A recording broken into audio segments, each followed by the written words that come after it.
सर्वेभ्यो नमो नमः। प्यारे विद्यार्थियों, आज हम कक्षा 8 के 15वें पाठ का अध्ययन करेंगे और कक्षा 8 की एनसीईआरटी बुक का यह अंतिम अध्याय है। तो आइए हम पाठ को शुरू करते हैं। प्रहेलिका। प्रहेलिका का मतलब होता है पहेलियाँ।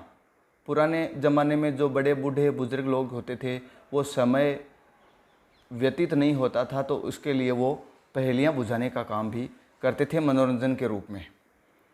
पहेलियाँ मनोरंजन की प्राचीन विधा है। ये प्रायः विश्व की सारी भाषाओं में उपलब्ध हैं। संस्कृत के कवियों ने इस परंपरा को अत्यंत समृद्ध किया है। पहेलियाँ जहाँ हमें आनंद देती हैं वहीं समझ बूझ की हमारी मानसिक व बौद्धिक प्रक्रिया को तीव्रतर बनाती हैं। इस पाठ में संस्कृत प्रहेलिका अर्थात पहेली बूझने की परंपरा के कुछ रोचक उदाहरण प्रस्तुत किए गए हैं। तो आइए हम शुरू करते हैं पहले श्लोक के साथ। पद्य के रूप में है प्रहेलिका। यहाँ पर कस्तूरी जायते कस्मात् को हन्ति करीणां कुलं किं कुर्यात् कातरो युद्धे मृगात सिंह पलायते। कस्तूरी जायते कस्मात्। कस्तूरी अर्थात कस्तूरी एक सुगंधित वस्तु है, सुगंध वाली वस्तु है।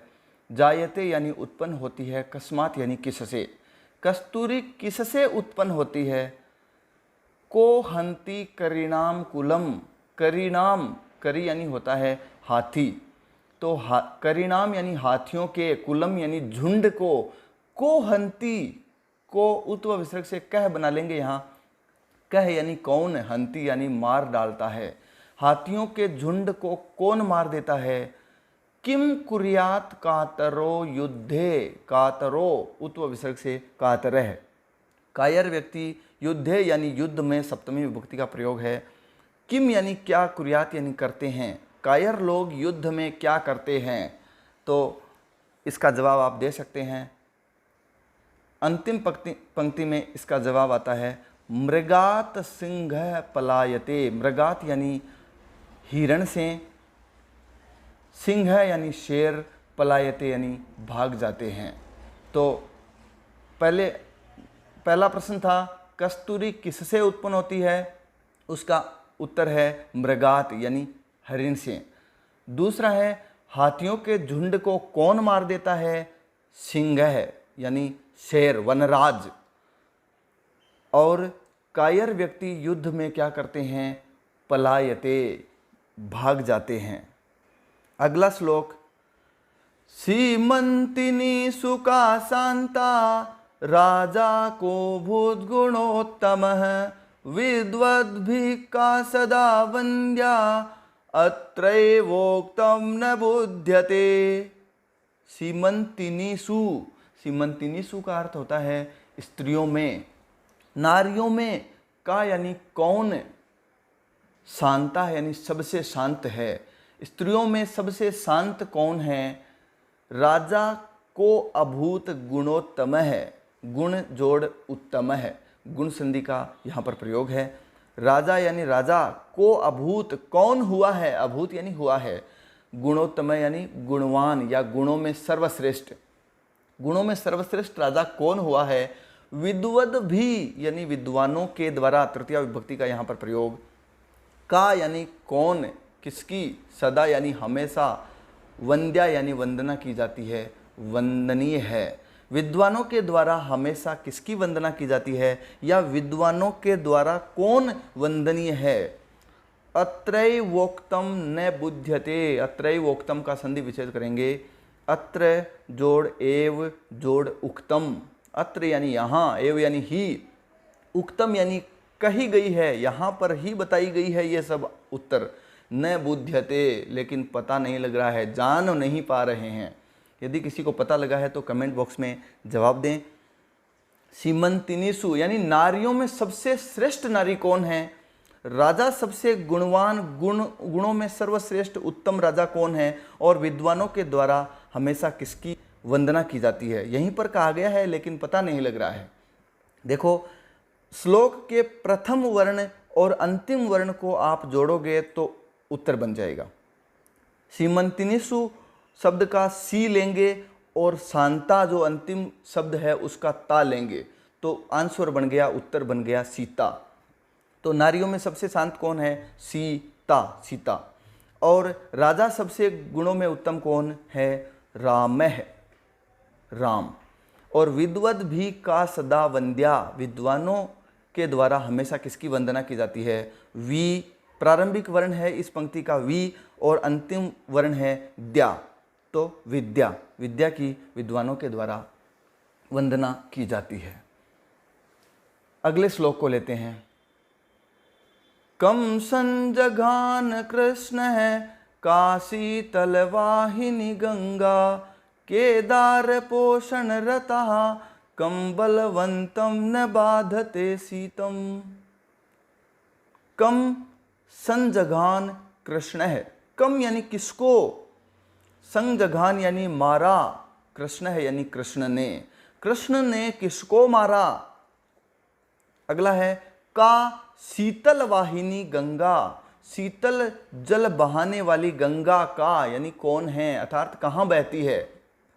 के दार पोषण रता, के यानी कौन, दार यानी पत्नी, के पोषण यानी पोषण में, रता यानी लीन है, पत्नी के पोषण में लीन कौन है। और कम यानी किस, बलवंतम यानी बलवान को, न बाधते यानी पीड़ित नहीं करती है, शीतम यानी ठंड, सर्दी, किस बलवान को ठंड पीड़ित नहीं करती है। पहली पंक्ति का अर्थ हुआ कृष्ण ने किसको मारा, शीतल जल बहाने वाली गंगा कहाँ बहती है, कौन है, पत्नी के पोषण में लीन कौन है, पत्नी के पोषण में कौन लगे हुए हैं, और ठंड किस बलवान को नहीं सताती है, न बाधते यानी नहीं बाधित करती है, नहीं सताती है। तो इस प्रहेलिका का उत्तर इसी प्रहेलिका के शब्दों में मिल रहा है।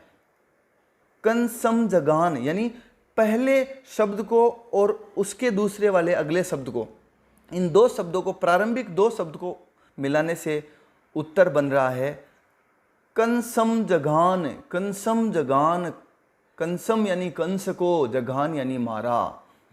तो प्रश्न था कृष्ण ने किसको मारा, तो कंसम जगान उत्तर हो गया, कंस को मारा।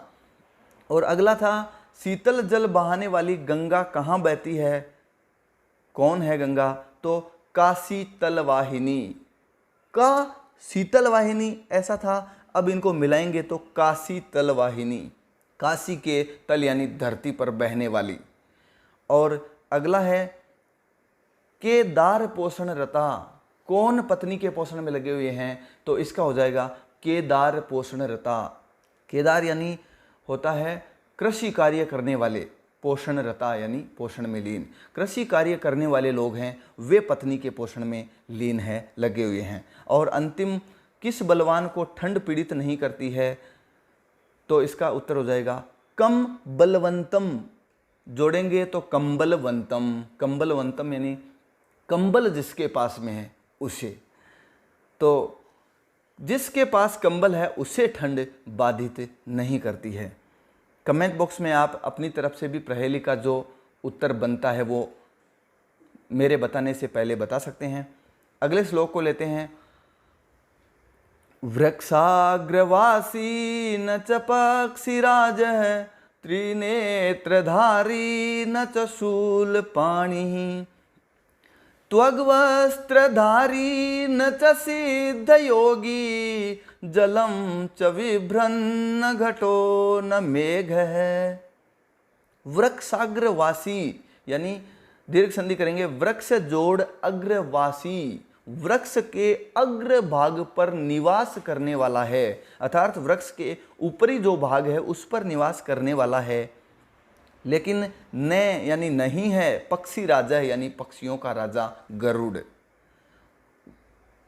उत्तर को आपको सोचना है, ऐसी क्या वस्तु हो सकती है, ऐसा कौन सा प्राणी है, ऐसी क्या चीज है। वृक्ष के ऊपरी भाग में निवास करने वाला है, वृक्ष पर रहने वाला है ऊपरी भाग पर, लेकिन पक्षियों का राजा गरुड़ नहीं है। त्रिनेत्रधारी न च शूलपाणी, च यानी और त्रिनेत्रधारी, तीन नेत्रों को धारण करने वाला है, तीन आंखों वाला है, लेकिन न च शूलपाणी, शूलपाणी यानी शिवजी, भगवान शंकर नहीं है। तीन आंखों वाला है लेकिन भगवान शंकर नहीं है। वृक्ष के ऊपरी भाग में रहता है लेकिन पक्षीराज गरुड़ नहीं है। दो बातें आई।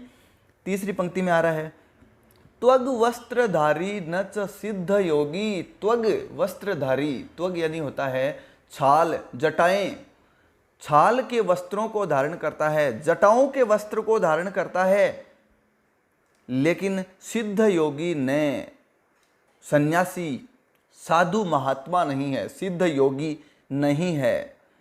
और चौथी पंक्ति में है, जलम च विभ्रन्न घटो न मेघ है। जलम यानी जल से, विभ्रन्न यानी भरा हुआ है, विभ्रन्न, विभ्रन्न पहला न है वो हलंत हो जाएगा और आगे न बच जाएगा एक, न घटो न मेघ है।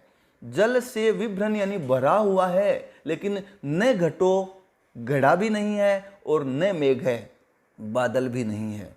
तो प्यारे विद्यार्थियों, आप जवाब दें कमेंट बॉक्स में, क्या होता है ऐसा कि वृक्ष के ऊपरी भाग पर निवास करने वाला है लेकिन पक्षियों का राजा गरुड़ नहीं है, तीन आंखों वाला है लेकिन शिवजी नहीं है, जटाओं के वस्त्रों को धारण करता है लेकिन तपस्वी साधु सन्यासी नहीं है, और जल से भरा हुआ है लेकिन न घड़ा है और ना ही बादल है।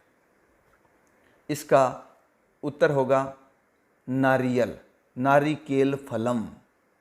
नारिकेल फलम, देखो नारियल में वृक्ष के ऊपरी भाग में रहता है, सही बात है, तीन आंखें होती हैं। आप नारियल को कवर हटाओगे, उसका जो ऊपरी आवरण है उसको हटाओगे तो अंदर जो कड़क ठोस भाग होता है गोल सा, उसके ऊपर तीन आंखें होती है और ऊपर जटाओं के वस्त्रों को धारण करता है, जल से भरा हुआ होता है नारियल, नारिकेल फलम। नारियल को संस्कृत में कहते हैं नारिकेल फलम। तो पाठ का अंतिम श्लोक लेते हैं अब। भोजनान्ते च किं पेयं जयन्तः कस्य वै श्रुतः कथं विष्णु पदं प्रोक्तं तक्रम शक्रस्य दुर्लभम। भोजनान्ते, भोजन जोड़ अंते, दीर्घ संधि का प्रयोग। भोजन के अंत में, किम यानी क्या, पेयम यानी पीना चाहिए, भोजन के अंत में क्या पीना चाहिए। जयन्तः कस्य वै सुतः, जयन्तः यानी जयंत, कस्य यानी किसका, सुतः यानी पुत्र है, वै एक अव्यय शब्द है, चरण छंद के चरण पूर्ति के लिए इस अव्यय शब्द का प्रयोग कवि के द्वारा किया गया है। जयंत किसका पुत्र है, कथम विष्णु पदम प्रोक्तम, विष्णु पदम यानी भगवान विष्णु का पद, उनका धाम, कथम यानी कैसा, प्रोक्तम प्रजोड़ उक्तम गुण संधि का प्रयोग, प्रोक्तम यानी कहा गया है, भगवान विष्णु का धाम कैसा कहा गया है। तीन प्रश्न यहाँ पूछे गए हैं, जवाब दीजिए प्यारे विद्यार्थियों। पहला प्रश्न था भोजन के अंत में क्या पीना चाहिए, कमेंट बॉक्स में बताइए। जयंत किसका पुत्र है और भगवान विष्णु के पद को कैसा कहा गया है। पहले श्लोक की तरह ही इसके उत्तर भी अंतिम पंक्ति में साथ ही आ रहे हैं तीनों के। तक्रम शक्रस्य दुर्लभम, तक्रम यानी छाछ या मट्ठा, तो भोजन के अंत में क्या पीना चाहिए, छाछ पीनी चाहिए।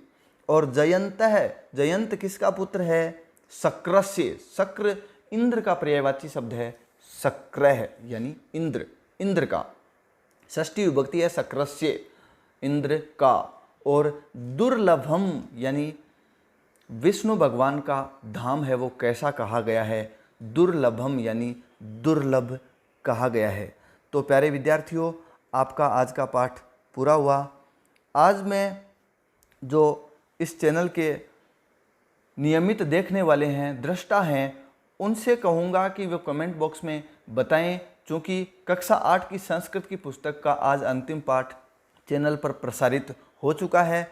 तो अब आगे आप ऑडियंस, श्रोता, दर्शक क्या चाहते हैं वो कमेंट बॉक्स में बताएं, ताकि आपको उसी प्रकार का मैटर, उसी प्रकार की सामग्री इस चैनल पे मिलती रहेगी। तो आपको ये वीडियो कैसा लगा और मेरे वीडियो कैसे लग रहे हैं ये कमेंट बॉक्स में ज़रूर बताएं।